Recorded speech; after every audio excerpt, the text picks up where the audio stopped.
Yo, what's going on, guys? What I want to do now is start a new segment on my channel. What I've noticed in my videos lately is that the comment section is more people just asking me questions than it is people actually enjoying the video, or at least that's what it seems. I'm not really 100% sure. I can't call it for everyone. So what I want to start doing is giving you guys some tips on restorations, maybe some obscure stuff that I do that not everyone else does that could help you out. And what I want to do for the first episode of this segment is show you guys how to clean your brushes. Now, taking a look at the brush, you can clearly see that there is black paint still caked onto it. I did this on purpose just to show you. If you were like me when you first started restoring shoes, this has happened to you plenty of times. It's just, you finish painting, you clean up everything, and you just forget to clean your paintbrush. And if you don't know, I will explain to you now that you need to keep your brushes very clean if you want straight, smooth lines with no brush strokes or anything like that. You always want to be working with a clean brush. So without any more further ado, let's get to showing you how to clean your paintbrushes. Some of the things that you are going to need in order to clean your brushes the way that I do is some acetone. I just put my acetone in a nail polish remover bottle. It makes getting the acetone onto the cotton balls much easier. No, you are not going to need cotton balls for this process. What you are going to need is the acetone inside the bottle and the cap. Another thing you will need is a natural ingredient bar of soap. This one is made out of goat milk. And obviously you are going to need your dirty, filthy, disgusting brush. It's also probably good for me to mention that you might want to get a container. You will see why later, why I have this. If you don't have it, you're just going to end up creating a mess. Let's get to it. But before I show you anything, make sure you hit that like button. Alright, let's go. Okay, so the first thing that I do is that I take the acetone, I put a little bit in the cap of the bottle, and then I take my brush, which as you can see, is very caked on. I mean, this stuff is not, it's not moving. I'm applying pressure onto it and it's messed up.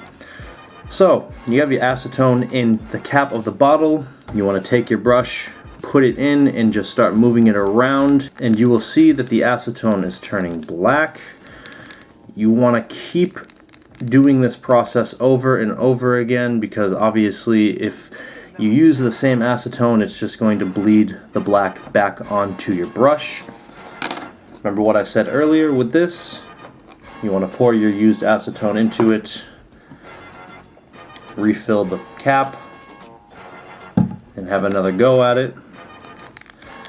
Just keep on going. You'll see that it turns a different color again. Obviously, you guys know that acetone is a very harsh chemical. It strips paint. It can, strips fingernails. It can, if you use enough of it, it can strip your skin completely off your body. Obviously, all it's doing, you can see now, is removing the paint from the brush. It's not really focusing, but that's okay. I'd say want to go maybe a third time. A little bit of acetone with the brush. And there, whoop, shit. And pretty much what you want to do is make sure that the acetone is not changing colors. Now once you've done all these steps, you will notice that there is paint at the very base of the brush bristles. What I usually do is take my nail and just sort of scrape at it, bringing it up to the brush. There we go. The acetone has already softened and loosened the paint, so it should come off fairly easy. And after you do that, hit it with the acetone one more time.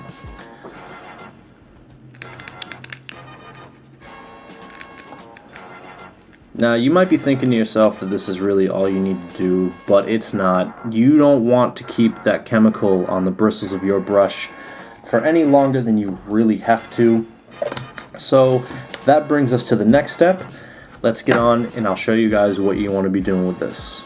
So now we are in the bathroom. I have my goat's milk soap, I have my acetone soaked brush, and what you're going to want to use is some hot water. It doesn't have to be scalding hot, you just want it hot enough to get the soap that builds up within the bristles of your brush out of it. So let's turn the water on. You don't want it to be too much, too loud. Wet your soap a little bit. and then start going back and forth on the bar of soap.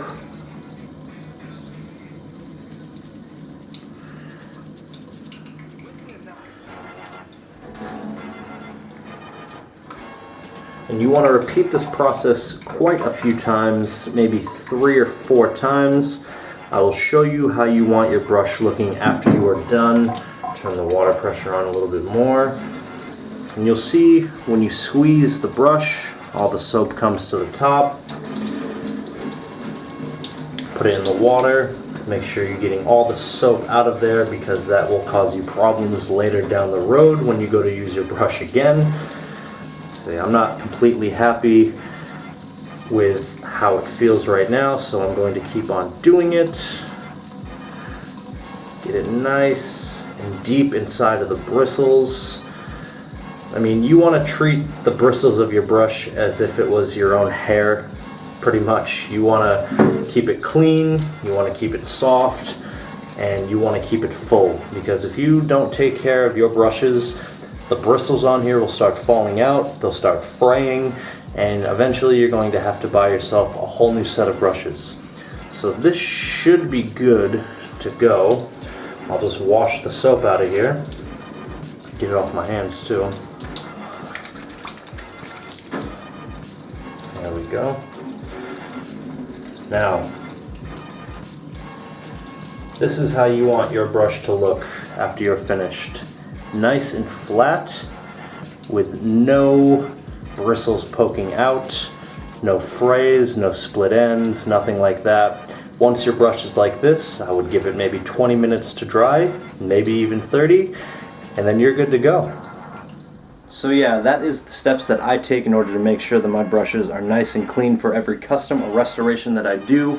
I personally highly recommend that you follow these same steps in order to be working with a nice clean brush. And remember, you want your brush to look like this. Nice and flat, nice and even, nice and smooth. It looks like the hair on a horse's head, pretty much.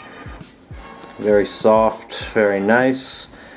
Beautiful, very sexy. And that pretty much wraps it up for this video. I do plan on doing a couple more of these segments, and what I want you to do is leave down in the comment section below maybe some questions that you have that I could actually, you know, go on and show you what to do. I'm not going to answer everything, and for the first couple of videos I already have ideas of what I want to do, so do not get discouraged if I do not make a video answering your question just yet. And to be totally honest with you, I don't think you should be getting discouraged even if I don't make a video answering your question in general. If you like this video, be sure to hit the like button. It lets me know that you enjoy it, and it will pretty much give me motivation to continue making these types of videos. Make sure you subscribe to my channel if you already haven't. Make sure to leave a comment if you enjoyed the video. Be sure to follow me on Instagram. My username is @xChaseMaccini. It is the exact same as it is here on YouTube. I also have a Facebook if you want to follow that. My Facebook is www.facebook.com/SneakerReviveSydney. It's pretty much just, you know, my restoration business out here in Australia. Thanks again for watching, and as always, have yourself a good day.